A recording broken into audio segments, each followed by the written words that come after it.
기도합니다. 아멘. 내가 무엇을 하나님께 드릴까? 사실 유다 나라가 패망 직전에 있을 때에 선지자들이 주로 많이 활동했습니다. 이 선지자들은 일반 백성들에게도 말씀을 외치지만 특별히 왕이나 당시 고관 대작들 이런 사람들에게는 누가 충고할 사람이 없잖아요. 그런데 선지자만이 따가운 충고를 하는 겁니다. 정치적으로 경제적으로 잘못되었을 때, 그들이 백성들을 억압할 때에 그들에 대해서 엄청난 책망의 말씀을 가감없이 전하는 것이 바로 선지자의 사명이라 이렇게 할 수가 있습니다. 선지자들은 다 훌륭합니다. 다 귀한 분들입니다.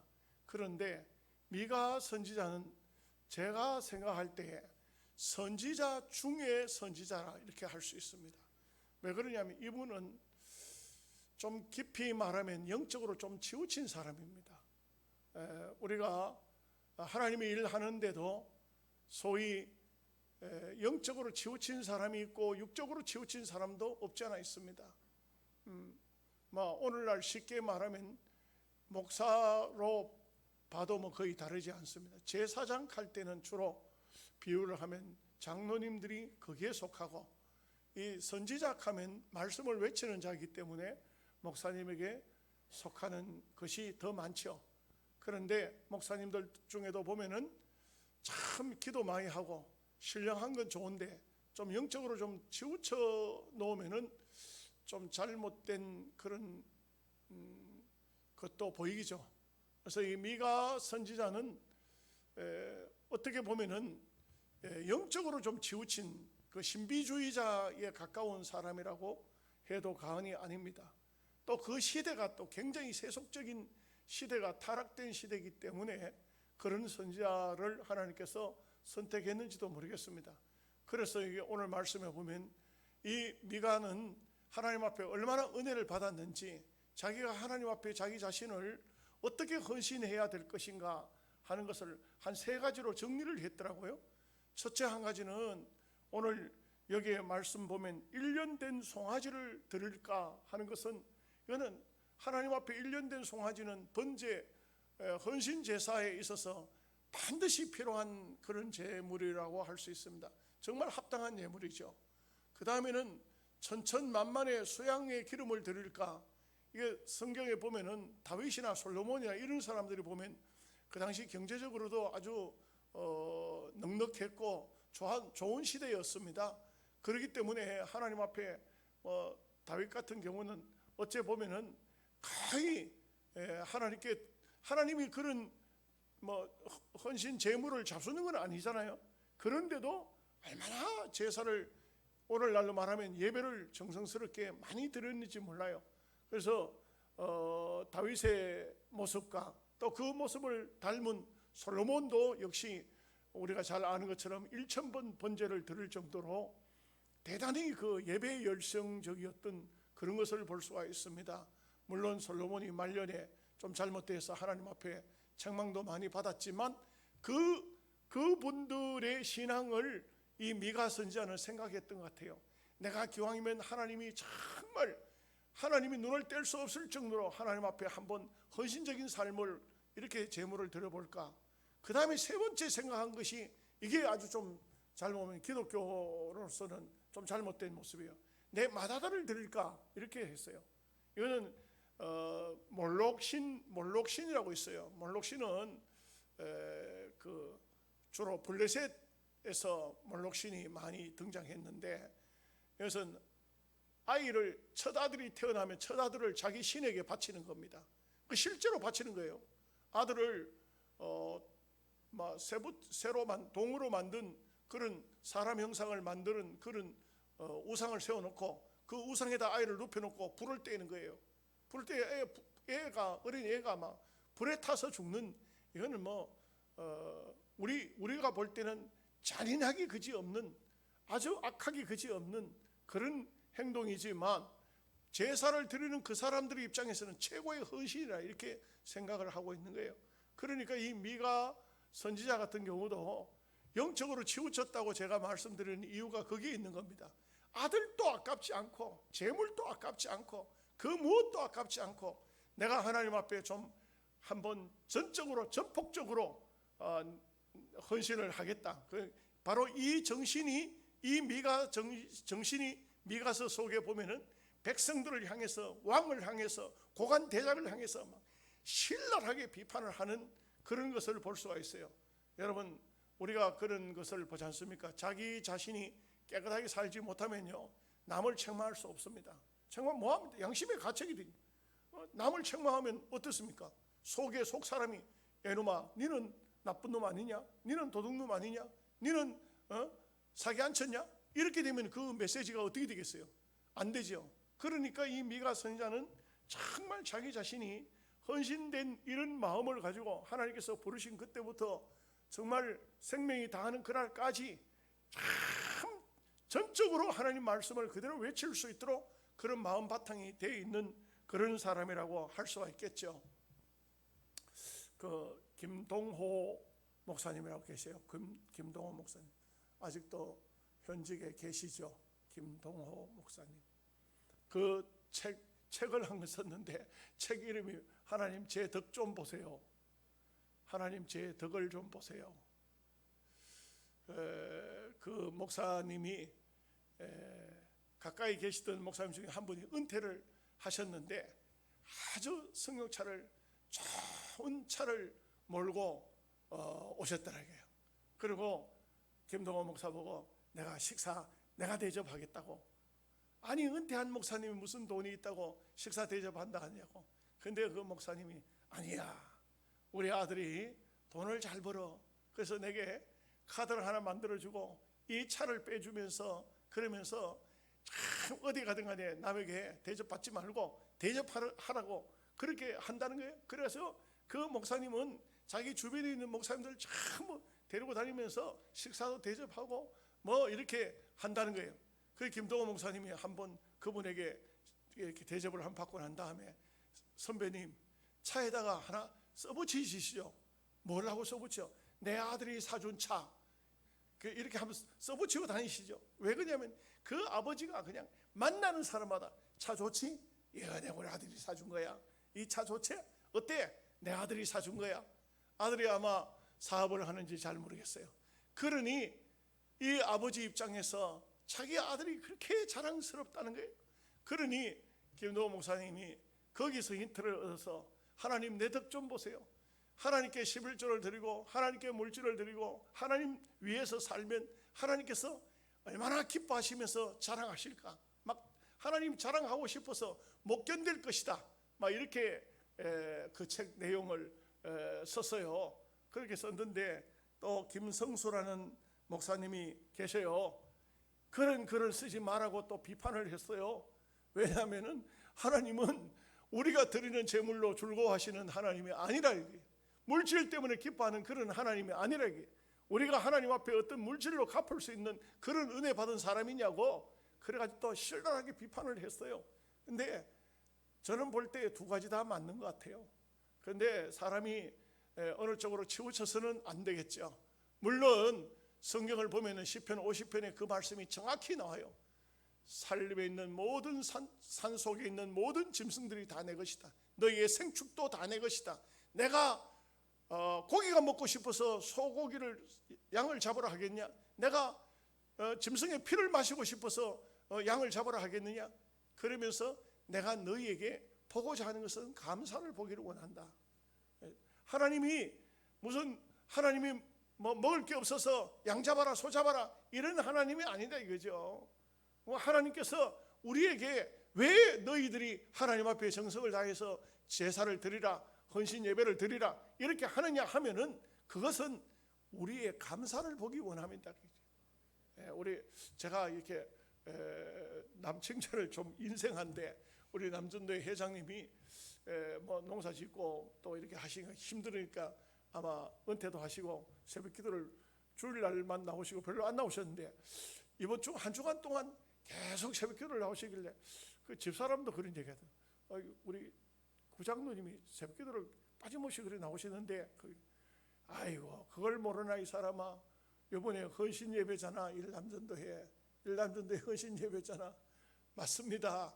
우리가 하나님 앞에 헌신하는 것은 헌신 예배 때 헌금이나 좀 드리고 찬양이나 한번 한다고 헌신 예배 하는 게 아니에요. 정말 헌신 예배 헌신을 한다 하면 내 몸을 바치는 것이죠. 하나님은 감사를 보기를 원하는 것이지, 물질 때문에 돈 너 헌금 많이 했네, 참 하나님께서 그거 기뻐하고, 항소를 잡아왔네, 아이고 하나님 그거 기뻐하고, 그런 하나님이 아니시다 이거죠. 그래서 우리가 하나님 앞에 헌신의 삶을 산다는 것은 결국은 하나님 앞에 감사의 삶을 사는 것이 바로 헌신의 삶이라 이렇게 할 수가 있는 것입니다. 이 미가 선지자는 이 본문에서 명확히 밝혔어요. 세 가지. 하나님이 원하시는 게 뭔가, 하나님께 내가 뭘 드릴까 했는데, 사실 하나님께 드리는 것보다 사는 것이 중요하다 이거죠. 예? 그럼 어떻게 사냐? 하나님 원하시는 것은 첫째가 정의롭게 사는 것이다. 그 다음에는 보면 인자롭게 사는 것이다. 그 다음에 세 번째는 겸손하게 하나님과 함께 사는 삶이다. 이렇게 딱 밝히고 있어요. 그렇기 때문에 뭐 다른 말이 필요가 없어요. 있는 말씀 그대로. 첫째로 하나님이 원하시는 것은 정의롭게 사는 것이다. 이 정의가 무엇입니까? 정의롭게 산다는 것은 오늘 낮에도 말씀드렸지만 정직하게, 의롭게, 깨끗하게 사는 것을 그렇게 말할 수가 있겠습니다. 그래서 성경에는 정직에 대한 말씀이 굉장히 많고요. 이스라엘의 역대 왕들 있죠. 유다의 역대 왕, 이스라엘 역대 왕, 유다의 역대 왕들. 이 역대 왕들은 항상 붙는 단어가 하나 있어요. 정의롭게와, 그렇지 않으면 또 보면 우상을 쫓아 사는 삶. 하나님을 섬기면서 사는 삶은요, 전부가 보면 정의롭게 하는 말씀, 정직하다, 정의롭다, 이런 말씀이 그 사람에게 붙어요. 정직하다. 뭐 정직함이 뭐예요? 거짓말 안 하는 게 정직이 아니고 하나님을 올바르게 섬기는 것을 정직하다고 그래요. 그러니까 하나님을 잘 섬기면 하나님은 너 정직하구나 이렇게 말하고 있어요. 그 우리 말로 번역이 될 때에 하나님을 신뢰하고 하나님을 믿고 하나님 말씀대로 순종하면, 그러면 너 정직하다 이렇게 말해요. 너 하나님 잘 믿는구나 이렇게 말하지 않고요. 하나님은 정직하다. 그래서 잠언서 10장 29절에 여호와의 도가 정직한 자에게는 산성이요 행악을 행하는 자에게는 멸망이니라. 하나님의 여호와의 도라는 것은 하나님의 말씀인데, 하나님의 말씀이 정직한 자에게는 산성이 된다. 산성이 뭡니까? 적들이 쳐들어오면 적을 방어할 수 있는 그런 장소가 산성이죠. 바로 이런 산성, 서울에 가면 뭐 남한 산성, 북한 산성, 옛날에 전쟁들이 하도 많이 벌어졌기 때문에 그런 산성을 쌓지 않습니까? 이와 같이 하나님 말씀이 산성이 된다는 것이죠. 구약의 왕들을 몇 사람을 제가 한번 찾아봤습니다.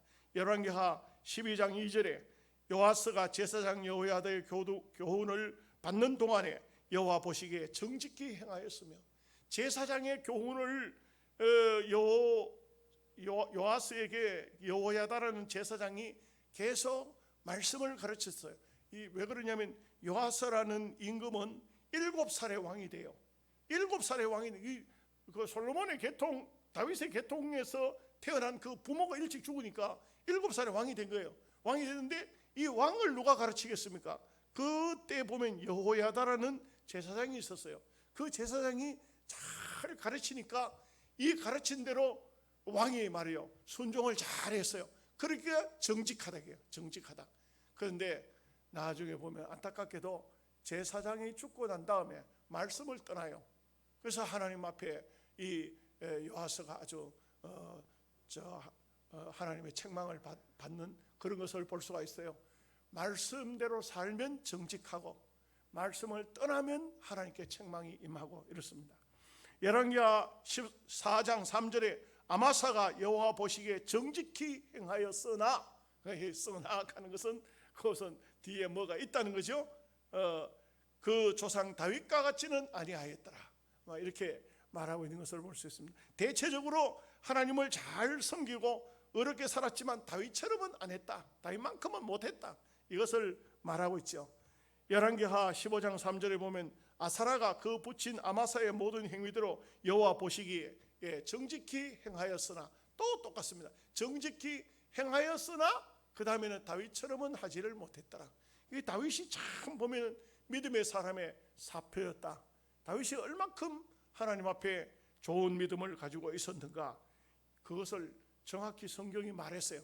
열왕기상 15장 5절 말씀에 보면, 이는 다윗이 헷사람 우리아의 일 외에는 평생에 여호와 보시기에 정직히 행하고 자기에게 명하신 모든 일을 어기지 아니하였음이더라.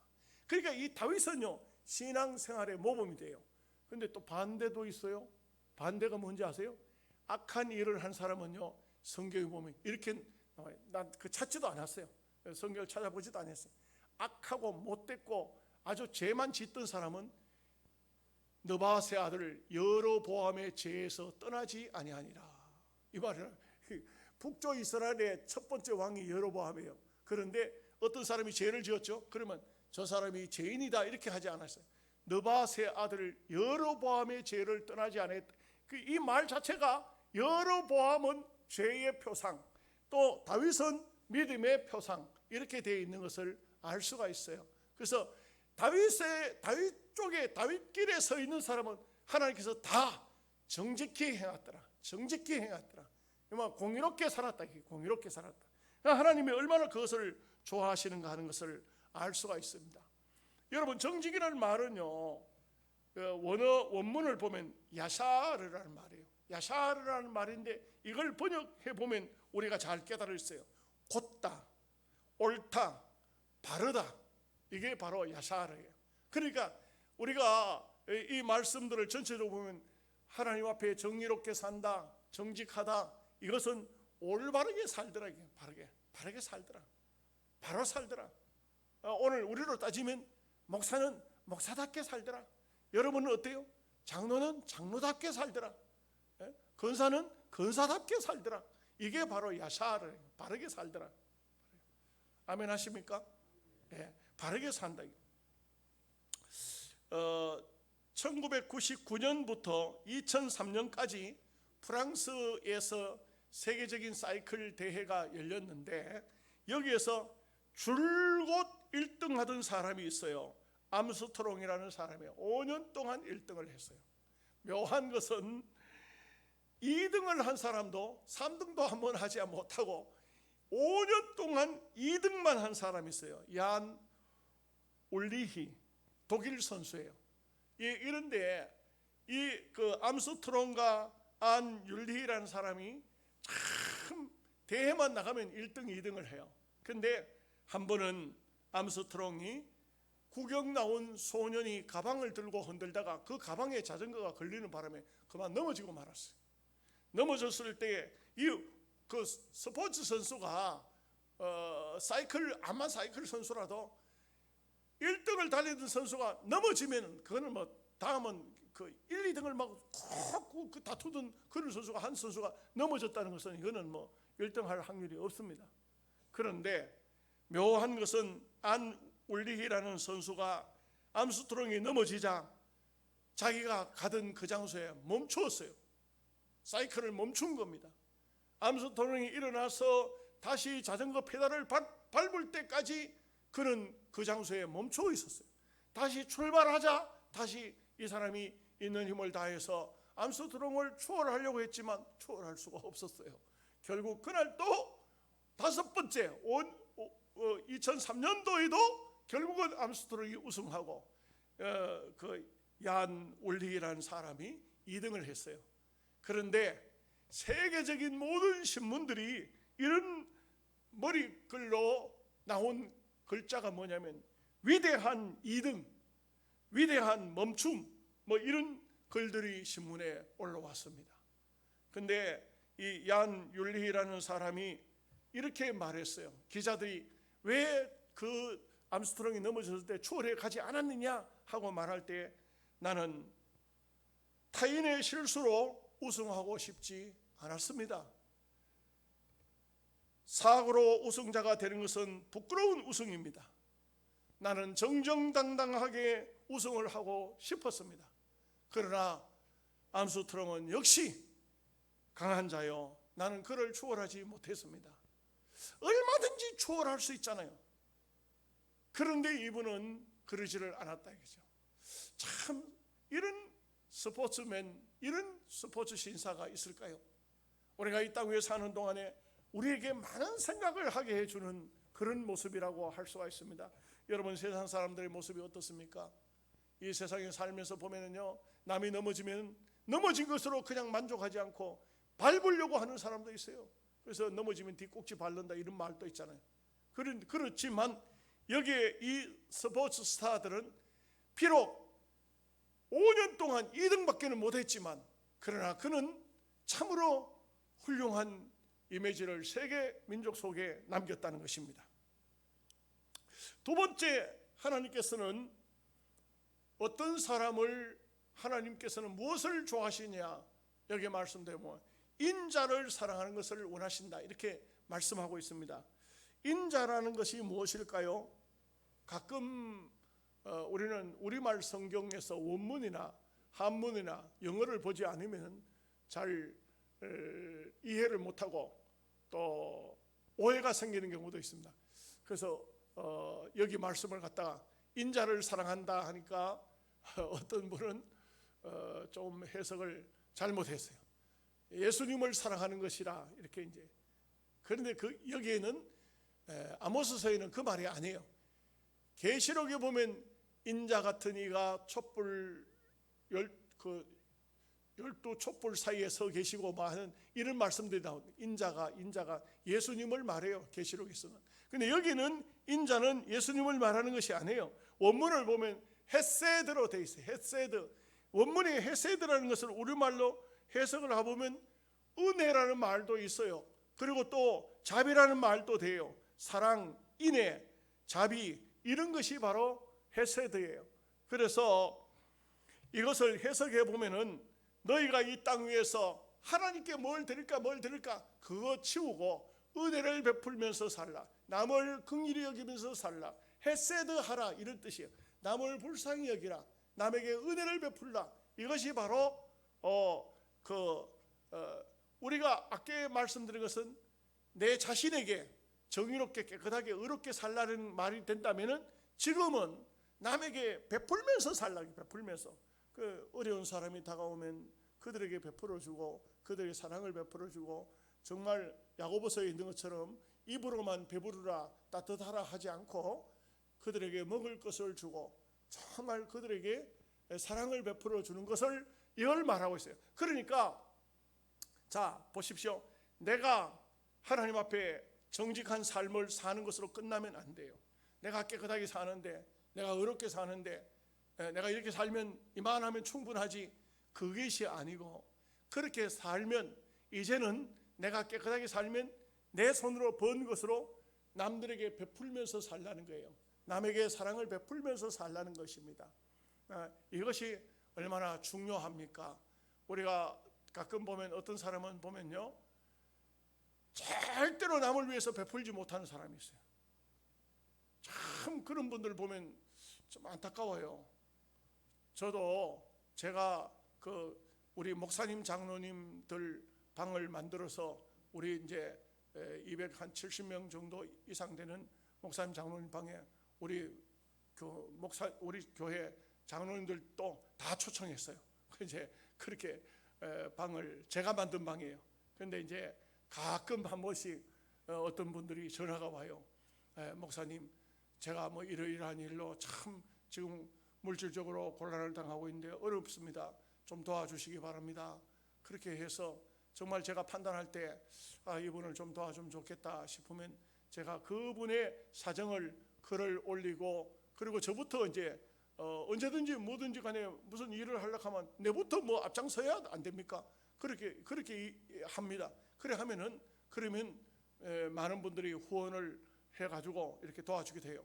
전에 언제 한번 어떤 사모님은 다리를 수술을 해야 되는데 남편은 정말 신부전증으로 일주일에 2번씩 픽을 넣고, 교회는 교인이 뭐 한 7명인가 뭐 이렇게밖에 없는 아주 적은 교회인데, 그래도 목사가 또 목회를 안 할 수는 없잖아요. 그렇게 하는 가운데 아무도 도와줄 사람이 없고 양쪽 다리가 지금 고장이 나서 수술했는데 돈이 한 몇백만 원 들어간다, 이렇게 해요. 그래가지고는 제가 앞장을 서가지고 또 후원을 하고 또 많은 분들에게 후원을 요청했더니 거기 이제 많은 분들이 도움을 줘서 한 800 몇십만 원을 돈을 이렇게 모아서 그 사모님에게 드릴 수가 있었어요. 뭐 내가 모아 드린 것보다 내가 직접 받은 게 아니고 그분의 통장으로 바로바로 넣었는데 나중에 저기 연락 오기를 뭐 800 몇십만 원 들어왔다. 미국에 있는 목사님들도 보내고 저 선교사로 나가 있는 분들도 거기 카톡에 있으니까 보내요. 근데 제가 유심히 보는데 정말 안타까운 것은 큰 교회를 담임하는 그런 목사님, 또 사업을 아주 회사 사장님, 장로님 이런 분들 단돈 10원도 안 내더라고. 어려운 사람을 위해서 지금 하자고 하면은 그러면 다른 얘기는 잘해요. 장로님들이 막 그 보면 다른 얘기는 잘해요. 무슨 꽃도 뭐 갖다 띄우고 무슨 관광지 가가지고 어떤 사진도 찍어 올리고 하는 장로님들 있어. 또 다른 무슨 뭐 얘기하는 분도 있어요. 그런데 돕질 않아요. 남을 돕질 않아요. 아주 인색하기 그지없는 것. 평생 그렇게 살았기 때문에 그런 거예요. 남에게 도울 줄 모르는 그런 사람은 벌써 아마 그 삶이 그런 삶만 살아왔기 때문에 남을 돕는다는 것 자체가 생각을 못하는 거예요. 아예 생각을 못해요. 우리 교회도 가끔씩 이렇게 뭐 선교사님이든지 어떤 외국의 어떤 목사님이든지 와서 어려운 사람들이 와서 설교하고 가면은 꼭 보면은 이렇게 참 물질적으로 없는 그런 분들이 목사님 뭐 제가 조금 헌금하고 싶습니다 하고 그러면서 보면은 그런 분들이 한 100만 원씩 이렇게 가지고 나오면 나는 마음속에 아이고 내가 괜히 이런 분을 갖다 세웠나 이런 생각이 들 때도 있어요. 정말 자기도 살기가 별로 넉넉지도 않을 텐데 그런데도 보면 이렇게 물질적으로 후원을 하는 이런 분들이 있어요. 바로 이 성경이 이걸 말하고 있는 거예요. 너희가 정의롭게 산다 그걸로 만족하지 않고 그 다음에는 인애를 베풀라는 거예요. 사랑을 베풀라는 거예요. 은혜를 베풀라는 것입니다. 자비를 베풀라는 거예요. 강도 만난 자에게 자비 어떤 사람이 베풀었습니까? 베풀 수 없는 사람이에요. 사마리아 사람은. 그런데도 그가 바로 강도 만난 사람을 가까이 가서 상처에 기름을 발라주고 주막에 데려가고 두랩돈 주고 돌아올 때 더 들면 더 주겠다 하는 이게 바로 자비예요. 그래서 예수님께서 하신 말씀이 이 중에서 누가 강도 만난 자의 이웃이 되었느냐 이렇게 묻고 계시잖아요. 주님이 다 기억하고 계신다고요. 우리가 힘들고 어려운 사람을 위해서 수고하고 봉사하고 그거 다 주님이 기억하고 계신다고요. 저도 며칠 전에 우리 김종일 목사님 그분은 하루 우리가 전부 우리 또 뜻있는 사람들에게 강양 내려가가지고 강양에서 하룻밤을 잤어요. 강양에 있는 목사님이 우리 축사했던 조성민 목사님인데 그 목사님이 우리를 한번 섬기겠다 해가지고 강양까지 내려갔어요. 내려갔는데 막 홍어, 국산 홍어 그거 엄청 비싸다고요. 그거 사다가 막 대접을 하고 호텔 방을 얻어주고. 근데 우리는 뭐 피곤해가지고 내려가는 거면 내려갔다 올라오면 피곤하잖아요. 내려갔는데 이 목사님은 그 강양에서 또 피켓 그걸 차에 싣고 다니는가 봐요. 사모님하고 둘이 피켓 들고 그 강양에서 또 피켓 전도를 또 해서 영상을 올린 걸 보고 이거 참 이분은 참 특이하긴 특이하다. 참 이게 여행을 가서도 피켓 전도를 하는 그런 분이구나. 근데 그분이 거기다 글을 써 올렸어요.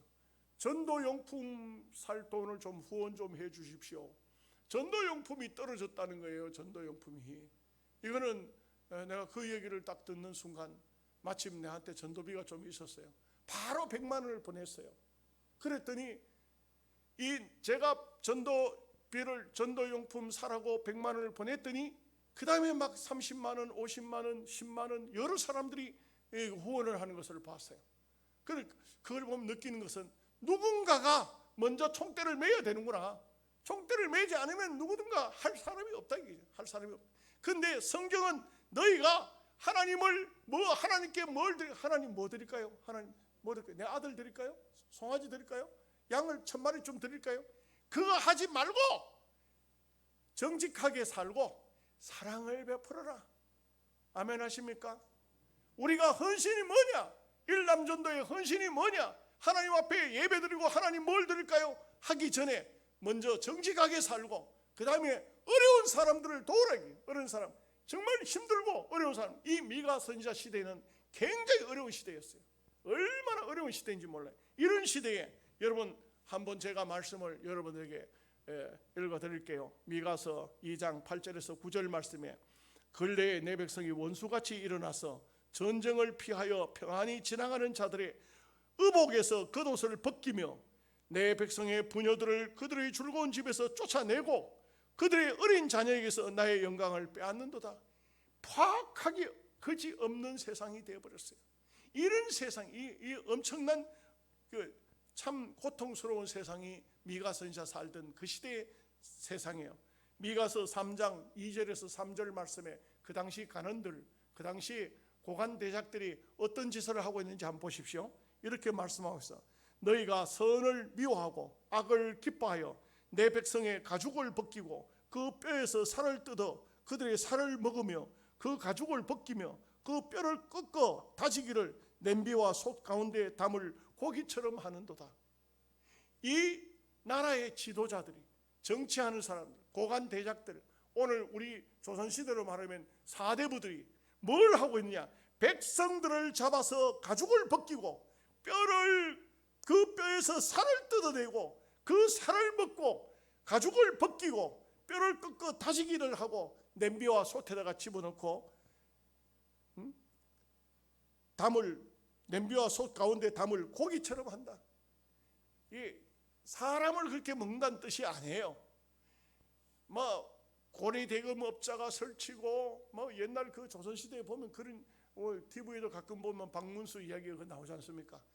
그 아주 가난에 찌들어 배고파하는 사람들에게 먹을 걸 좀 줘놓고는 그걸 그 다음에는 농사 지어 놓으면 다 뺏어가 버리는 거예요. 다 뺏어가 버리고 그렇지 않으면 자식들을 종으로 잡아가 버리고 이런 그런 포악한 시대에, 이런 시대였기 때문에 하나님께서 하신 말씀이, 너희가 하나님께 뭘 하겠다 하지 말고 내가 다 받은 걸로 할 테니 어려운 사람에게 베풀어라. 힘든 사람에게 베풀어라. 인자를 베풀고 자비를 베풀라. 시편 36편 7절 말씀에 우리 하나님이 어떤 하나님인가 이렇게 말씀하고 있어요. 하나님이여, 주의 인자심이 어찌 그리 보배로운지요. 사람들이 주의 날개 그늘 아래에 피하나이다. 그 하나님은 인자하신 하나님. 그 하나님의 날개, 하나님이 날개가 있습니까? 하나님의 그늘 아래 많은 사람이 피하고 있나이다. 그 하나님은 그런 하나님인데 왜 우리가 하나님을 섬긴다 하면서 잔인하냐? 잔인하냐? 참 얘기를 하고 싶은 게 많지만 기독교 실업인 장로님들 중에도 악덕 기업주가 참 많아요. 소문난 악덕 기업들이 많아요. 이렇게 해서는 안 됩니다. 차라리 장로가 되지 말고 차라리 예수를 믿지 말지. 예수 믿으면서 악덕한 그런 사람들 얼마나 악하게 하나님의 영광을 가리는지 모릅니다. 요한복음 13장 34절에서는 예수님께서 친히 하신 말씀입니다. 새 계명을 너희에게 주노니 서로 사랑하라. 내가 너희를 사랑한 것 같이 너희도 서로 사랑하라. 그래서 이 미가 선지자에게 하나님께서 엄명을 하신 것은 뭐냐면은 바로 어렵고 힘들고 배고프고 정말 눈물로 살아가는 저 백성들을 돌보라. 그들을 돌보지 못하면은 하나님께 송아지를 드린들 1000마리 양을 바친들 다 소용이 없다 이거죠. 마태복음 25장의 말씀에 양과 염소 이야기가 나오죠. 그 34절 36절 말씀에 보면 이런 말씀이 나옵니다. 그때 임금이 그 오른편에 있는 자들에게 이르시되 내 아버지께 복 받을 자들이여, 나와 창세로부터 너희를 위하여 예비된 나라를 상속받으라. 내가 줄일 때 너희가 먹을 것을 주었고 목마를 때 마시게 하였고 나그네 되었을 때 영접하였고 헐벗었을 때 옷을 입혔고 병들었을 때 돌보았고 옥에 갇혔을 때 와서 보았느니라. 이 오른편에 양을 세워놓고 양들에게 이 말씀을 하신 거거든요. 그런데 왼편에 염소를 세웠어요. 그런데 그들에게는 정반대의 이야기를 합니다. 내가 옥에 갇혔을 때 너희는 돌보지 않았고 목마를 때 마시게 하지 않았고 나그네 됐을 때 영접지 않았고 그의 오른쪽에 있는 양들 또 말했어요. 언제 우리가 그런 일을 했습니까? 주님이 옥에 갇혔다든지 나그네 됐다든지 병들었다든지 뭐 이런 일을 보지를 못했는데 주님 우리가 언제 가서 주님을 그렇게 했습니까? 한 일이 없는데요. 예수님께서 딱 이렇게 말씀합니다. 지극히 가난한 자에게 한 것이 곧 내게 한 것입니다. 왼편에 있는 염소들도 한마디예요. 언제 주님이 나그네 됐고 병들었고 옥에 갇혔고 목말랐고 그렇습니까? 지극히 작은 자에게 하지 아니한 것이 내게 하지 아니한 것입니다. 천국은 믿음으로 가지만 땅 위에서 하나님의 백성들이 천국 백성으로 인정을 받고 선택을 받아 살아간다면 마땅히 이렇게 살아야 될 것이라는 것을 말해주고 있는 것입니다. 한 가지 더 말씀드리죠. 겸손하게 하나님과 함께 살라 이렇게 말씀하고 있어요. 자, 정의롭게 살고 인자를 베풀고 하나님과 함께 살라. 이것이 바로 신앙인들이 신앙에 있어서 정말 갖추어야 될 덕목이에요. 자기 자신을 성찰하고 이웃에게 너그럽게 하고 하나님과 함께 사는 삶. 여러분, 천상병 시인이 있더라고요. 아마 천상병 시인을 좋아하는 분들도 많이 있을 거예요. 그분의 시는 기천이라는 시가 있어요. 근데 그분은 막 저는 보니까 저는 그분을 직접 보지는 못했는데 온 몸이 다 일그러졌어요. 이게 우리가 보면은 상거지처럼 생겼어요. 생긴 모양이에요. 사람들에게 사랑을 받을 수 없을 정도의 외모를 갖추어 있어요. 왜 그런가 했더니 그는 37살에 간첩으로 몰려가지고 그 중앙정보부에 들어가서 막 물고문, 전기고문 다 받아가지고 얼마나 6개월 동안 큰 고통을 당했던지 사람이 완전 폐인이 됐어요.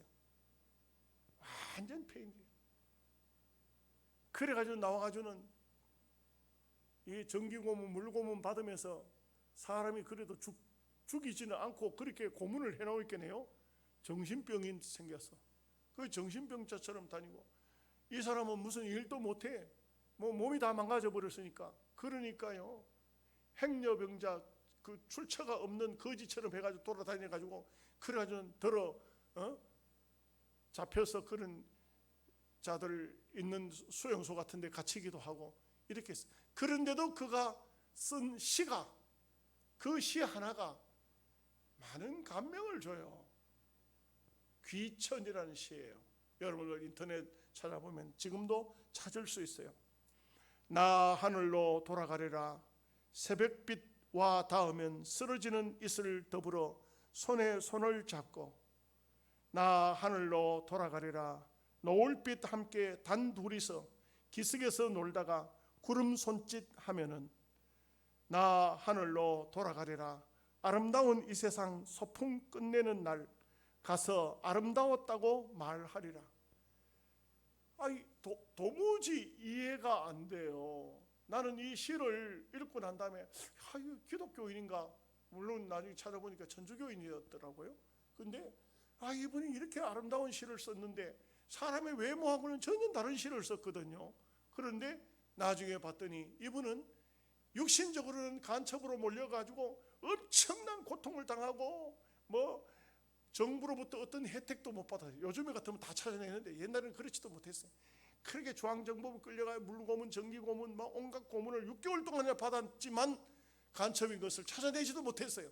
그러면 국가가 이 사람에 대해서 전부 다 책임져야 되는데 책임지지도 못하고 길거리에 내버렸으니까 이거 거지처럼 한 생을 살았죠.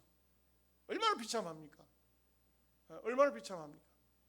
그분들의 후손을 찾아서라도 정부가 보상해야 되는 겁니다.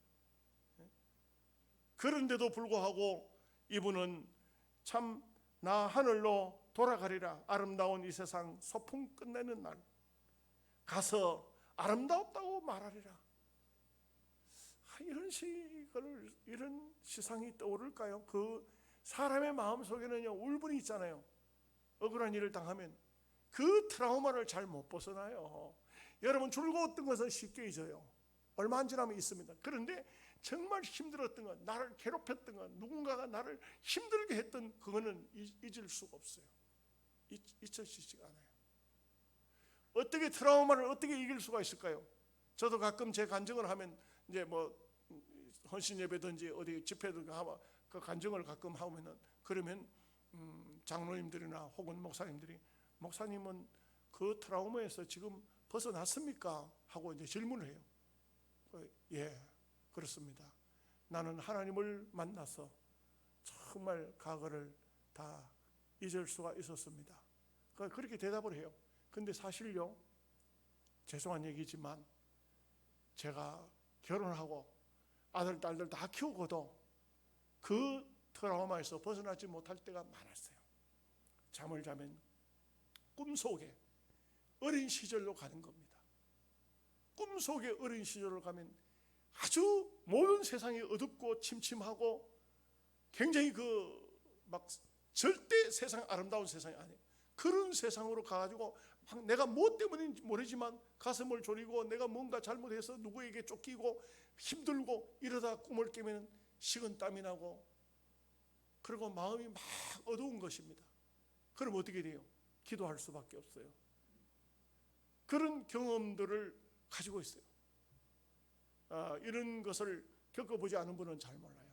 사람에게는요, 땅 위에 사는 동안 참 어려움을 겪었던 거, 뭐 억울한 누명을 썼던 거, 심지어는 무슨 큰 죄를 짓지도 않고 죄인이 되어서 막 시달림을 당하고 억울하게 경찰서에 들어가고 매 맞고 이렇게 되면요, 그 어린 시절 그렇게 되면 나중에 성년이 돼도 그것을 잊어버리지 못해요. 잊어버리지 못해요. 그래가지고는 그런 트라우마에서 많이 참 헤매게 되는데, 그런 트라우마를 이겨낼 수 있는 방법은 하나님을 만나는 길밖에 없어요. 하나님을 만나지 않으면 절대 벗어나지를 못해요. 최석준이라는 사람이 있어요. 미국식 이름은 스티브예요. 이 스티브입니다. 그런데 이 스티브는, 최석준은 5살 때 자기 아버지가 어머니를 폭행하는 바람에 맨 술 먹고 들어와서 어머니를 폭행하니까 어머니가 5살 된 아들을 놔두고 가출을 해버렸어요. 그러자 그 어머니를 찾던 아버지마저도 5살 된 아이를 내버려 두고 집을 나가버리고 그 뒤로 소식이 없었어요. 아이가 먹을 것이 없어서 어떻게 먹을 방법도 모르고 그렇게 참 굶주린 상태에서 거의 죽음 직전에서 발견이 되어서 고아원으로 넘겨져요.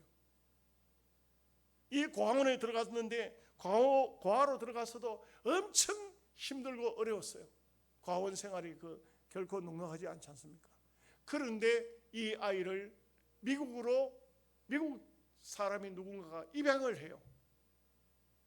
최석준이를. 그분도 아들 둘이 있고 딸이 하나가 있었어요.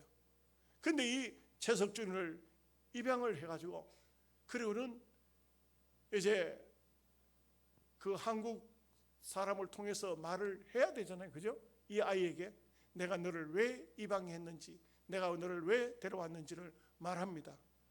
그럴 때에 5살 된 아이에게 이렇게 말합니다.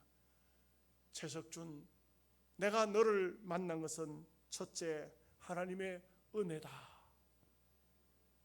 내가 너를 만난 것은 하나님의 은혜다. 두 번째는 내가 너의 아버지가 되어서 너를 책임지는 것이 하나님의 귀한 축복으로 여긴다. 세 번째, 내가 일평생 잘 결정한 것이 있다면 너를 나의 양아들로 삼은 이 결정이 최고의 좋은 결정으로 여긴다. 그리고 그 아버지가 이 최석준이를 잘 돌봐주고 정말 자기 아들 둘, 딸 하나 제껴놓고 이 아이를 돌봐줬어요. 이 아이가 성장해서 나중에는요, 얼마나 열심히 하나님을 믿고 얼마나 열심히 공부를 했는지 미 우주항공연구소 수석 연구원이 돼요. 나사의 수석 연구원이 돼요. 이 채석주는 훗날 시간이 지나서 내가 고아가 된 것은 우연이 아니다. 이것은 하나님의 축복이다. 그래서 내가 양아버지를 만나고 하나님을 만나고 하나님께서 내게 이런 지혜를 주신 것은 은혜요 축복이다. 이렇게 말해요. 참, 저는 이런 글들을 읽으면 자꾸 참 하나님이 너무 오묘하시구나. 너무 귀하신 하나님이 너무 참 이 세상의 역사를 아름답게 만드시는 분이 하나님이시구나. 우리가 그 아름다운 세상에 우리가 어떻게 동참만 되면 돼요. 하나님과 함께 겸손히 살기만 하면 돼요. 그러면 하나님께서는요 우리를 어떤 것을 하나님께 드리는 것보다 기뻐하십니다. 여러분 부모님이시잖아요. 다 또 뭐 손자 손녀 할아버지 할머니가 되시고 그러잖아요. 자식들이 뭐가 기쁩니까? 그들이 잘 사는 게 기뻐요. 좋은 옷 사다 주고 뭐 고기 사다 주고 그게 기쁜 게 아니에요. 잘 사는 것이 기뻐요. 부모 입장에서 자식들이 세상에 나가서 뭐 위대한 사람 안 돼도 돼요. 그냥 아름답게 잘 살면 마음에 늘 우리 자식을 보면서 아들 보면서 딸 보면서 손자 손녀 보면서 흐뭇함을 느끼는 것입니다. 우리 하나님이 그런 하나님이세요.